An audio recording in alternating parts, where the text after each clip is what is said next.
During the Cold War, Western art, books, and music were often forbidden behind the Iron Curtain for fear of the corrupting ideological influence. But the idea of a complete separation between the USSR and the rest of the world was impossible to enforce in a country that was otherwise extremely developed and urbanized. Music from the United States and Europe inevitably caught wind into Russia. Progressive rock developed alongside the hippie movement in Soviet Russia.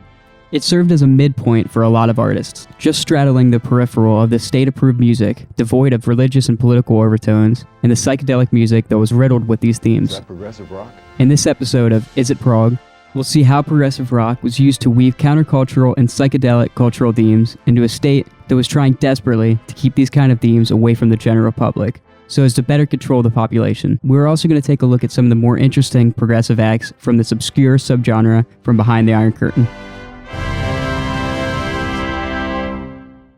The exposure to rock and religion from the West made young people in the Soviet Union more and more curious about both. A former Soviet expert in U.S. history named Sergei Zuk remembers the first time he heard rock and roll. He says, "I was 6 years old when my brother brought home the record Rubber Soul from the Beatles." Zuk grew up in the USSR in the 1960s and 70s. He said everybody was obsessed with the Beatles and the Rolling Stones back then, because it was very unusual for our ears. It was sincere with a lot of energy, Zuk said. Another writer named Artemy Troitsky writes back in the USSR, "The Beatles' role in the genesis of Soviet rock is impossible to overestimate. The Beatles' happy, harmonious vocal style proved to be just the voice for which our confused generation was waiting, but was unable to create for itself." The Soviet Union had an active musical black market. Individuals present in 1970s Soviet Russia described the circulation of records by artists such as the Beatles, Queen, Yes, Led Zeppelin, and Pink Floyd. They also mentioned the religiously informed rock opera Jesus Christ Superstar, which would have been dangerous to own if the KGB were to find out you owned a copy. As counterculture poured into the Soviet Union in the 1960s, many Russian youth were influenced and inspired by the wave of rock and roll. One place that ended up producing a vibrant psychedelic and progressive rock scene was the country of Estonia. Estonia was reoccupied by the Soviet Union in 1944 after switching hands with Germany during World War II. Estonia did not regain independence until 1991 during the dissolution of the Soviet Union. The alternative cultural activities in Estonia under the Soviet regime produced individuals from Estonian music, art, and literature worlds who ignored or opposed the official socialist code of behavior. Influenced greatly by the hippie movement in the West, this movement's propagation behind the Iron Curtain gives a different perspective on the power of this movement and its ability to cross many cultural divides. As the curators of a historical exhibit, now available on the Polygon's website, have written, "Coveting Western freedoms and spiritually inspired by the culture of the East, a counterculture of flower children developed in the Soviet Union, which was disengaged from the official ideology and expression and expressed itself through rock music, the cult of love, pacifism, active and cosmic travel, and a physical appearance that was considered unacceptable for Soviet citizens. In Estonia, the so-called Soviet West, foreign radio broadcasts kept people updated on the happenings elsewhere in the world. Young minds were enthralled by iconic hippie-era albums from the West and were illicitly distributed, and the knowledge that their contemporaries in the free world were rocking in the spirit of the slogan, 'Make love, not war.'" Hippie culture in Soviet Estonia was not a well-defined movement. It was, however, a powerful ideology that greatly inspired the youth. The Soviet authorities viewed these trends toward hippie fashions, long hair, and rock concerts as threatening. As was often the case with anything outside the direct line of Soviet ideology, this underground movement was seen as something that could subvert the regime and something to be monitored and controlled. As an answer to these Western trends and passions gaining popularity in the Soviet underground, the government there created an artificial musical entity called Vocal Instrumental Ensembles, or VIA. The VIA attempted to create an equivalent to the Western phenomenon of the rock band, while avoiding the threatening themes that the Soviet Union saw in the Western trend. VIA songs often covered subject matter that reflected positive aspects of life in the Soviet Union, such as nature, love, and other apolitical topics. The term VIA appeared in the Soviet Union in the 1960s and represented a model under which the Soviet government was willing to permit domestic rock and pop music acts to develop. To break through the state-owned Soviet media, a band needed to become an officially recognized VIA. Soviet VIAs played a specific style of pop music. They performed youth-oriented but officially approved, radio-friendly music, which combined contemporary Western and Soviet trends. Songs varied from pop ballads, dance beat, disco, new wave, and mainstream rock. Although bands avoided the rock music label until the 1970s because rock was considered bourgeois and formally banned. Many VIAs had as many as 10 members. This included multiple vocalists and instrumentalists. The Soviet government had strict rules governing how members of the VIA were able to behave on stage and conduct themselves in public. Movement around the stage was discouraged. Musicians typically remained in one place as they played their instrument or sang. Anything outside of this conservative norm, such as tattoos, leather jackets, or metallic accessories, were forbidden. Although tightly controlled by the government, VIAs had an enormous influence on the Russian public and created an audience for the rock music wave that would follow.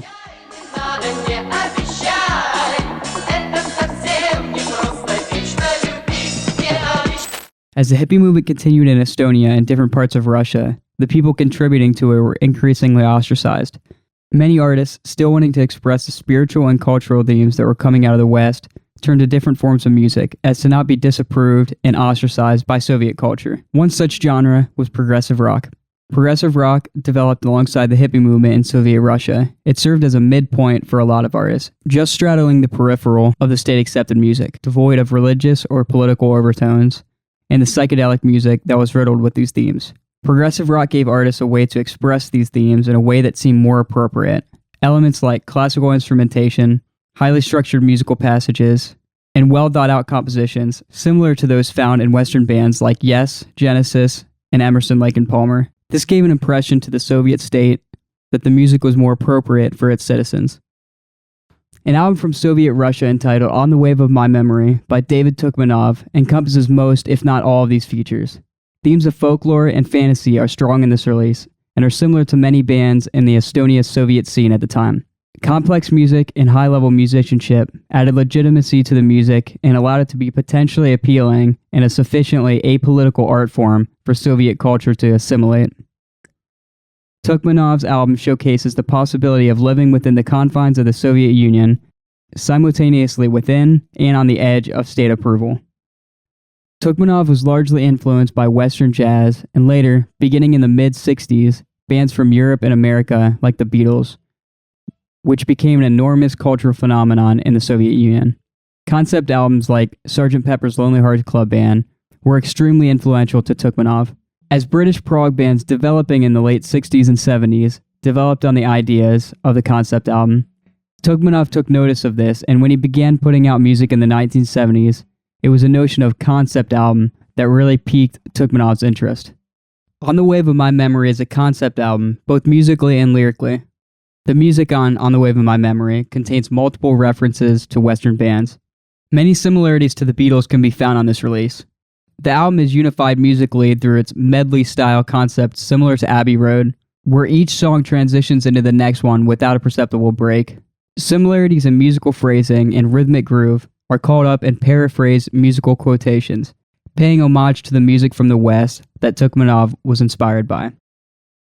The entire second half of I Mentally Enter Your Study is sonically quite different. The driving rhythms, alternating time signatures, harsh percussion, and wild guitars sound similar to those found on albums of Pink Floyd, Yes, Genesis, and Jethro Tull. Tukhmanov seems to mix and match elements and melodies from these different bands and meld them together into an original sound. This song exemplifies Tukhmanov's relationship to his influences, a piecemeal approach that takes varied components from different sounds and weaves them together into a new and engaging sound. Informed audiences in the Soviet Union at this time would notice these stylistic changes and see them as an exciting alternative to the state-approved genres.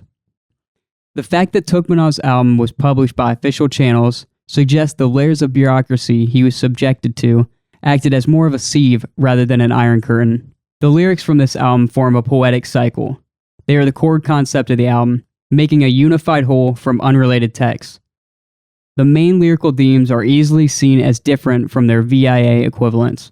Introspection and romanticism of internal states, ranging from uncertainty and doubt about the future to incredible turmoil and excitation caused by the gains and losses of love. These stylistic divergences were sufficiently contained so that Turkmenov could safely stay between acceptance and adventure, without threatening the album's generic identity. Within the landscape of Soviet stagnation, where everything was seen in terms of goal-driven, unidirectional planning, the idea of expression for its own sake was simultaneously provocative to the authorities and hugely appealing to audiences. Progressive rock would allow for an academic, dignified approach to popular songwriting that blended high and low cultures in a state-satisfactory combination. Yuri Morozov. One of the more interesting artists from the Soviet Union psych prog rock scene was Yuri Morozov. Morozov was a Russian rock, multi-instrumentalist, sound engineer, and composer. He incorporated progressive rock, psychedelic rock, experimental music, folk music, jazz, and much more into his music and became a pioneer in the world of religious rock in Russia. Aside from releasing his own albums, Morozov played an important role when working with other notable bands, such as Aquarium and DDT. His recurring themes of ancient history, esoteric content, and references to forbidden spiritual texts made him a KGB target, resulting in his recording sessions being closely monitored and eventually ransacked while he was in his apartment and home studio. Though they were banned by the KGB, Yuri recorded over 46 albums from the 1970s until his death in 2006. For a long time, they were only available on cassette passed around in secret within the Russian music underground. But much more recently, these tapes were digitized and shared around music streaming websites. The Cherry Orchard of Jimi Hendrix is one of Yuri's most famous albums, and he also wrote many works that were never released officially, such as the album The Inexplicable, which is definitely worth listening to. Recorded in the 1970s and 80s was maybe the most concise sampling of Morozov's music, Strange Angels, which ranged from Goblin-esque prog to Sun Ra's Nubian psychedelia to Alan Gore's heavy soundtracks and further into early krautrock freedom, especially in terms of the extreme electronic experimentation. Sven Grunberg is a Soviet and Estonian progressive rock composer and musician best known for his meditative organ and electronic works involving the concepts of Tibetan Buddhism. He also had written the soundtracks for many films, including the must-see Curse of Snakes Valley.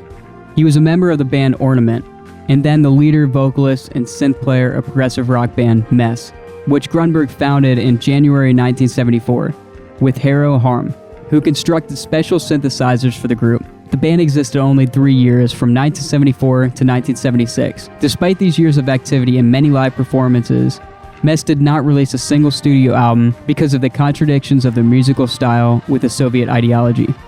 Only in 1996 did Grunberg release a compilation from several surviving Mess recordings and a fully remastered album in 2004. In a 1975 recording, Mess performed their song Bright Mornings. This track truly shows a great progressive rock act. Soaring solos and dense complex arrangements are found in this track and show an impressively creative and innovative band that takes the British prog rock sounds and develops a more serious classical palette that is less playful, as in the harpsichord arrangements of Genesis or Emerson, Lake and Palmer, and maybe more akin to the music of Stravinsky. When you listen to the Mess album, Ask Yourself, you find even more of the serious side of classical music, with choirs and full woodwind arrangements that surely conjure up a quick feeling of grandeur in the style of Russian-born composer Stravinsky. Music behind the Iron Curtain was often controlled and monitored heavily by the state, letting in only themes that were pre-approved. Psychedelic music established and represented a real counterculture of Soviet society. Progressive rock was a music of opportunity for a lot of artists. It inspired a way to connect with the desire to explore philosophical, spiritual, and other ways of thinking that were different from Soviet conservatism. It was a way to stay within the approved framework of the state, but still explore themes that were flourishing in the West. I hope you enjoyed that look into progressive rock from behind the Iron Curtain. If you did, please subscribe and hit the notification bar so you get notified next time we release a video. It really helps the channel out with the YouTube algorithm and all that, so thanks. Also, if you're into progressive rock and that kind of thing, leave a comment down below telling us what bands you would like to see next, or something a little different, as long as it's prog. Alright, that's it for this episode of It Prog. See you in the next one. Thanks again for tuning in, everyone. Before we go, I just wanted to thank our new patrons, Ben Guevara, Darren Baker, Eric and Sherry Carbina, and Evan Satinsky. And if I said any of those wrong, just let me know and I will correct them next time. And if you want to join the names at the end of the video and just support the channel in general, please check out the Patreon page. The link will be down in the description below. Over there you can get early access to videos, patrons-only content, access to pools and discussions, and more. We're still kind of figuring it out. The idea is still to have a video out at least once a month for patrons. Over the last couple months, my band has been working on a new concept album, so I'm going to make that kind of thing available to patrons as well. I really appreciate all your support and it helps a ton. So thank you again, and I will see you all next time.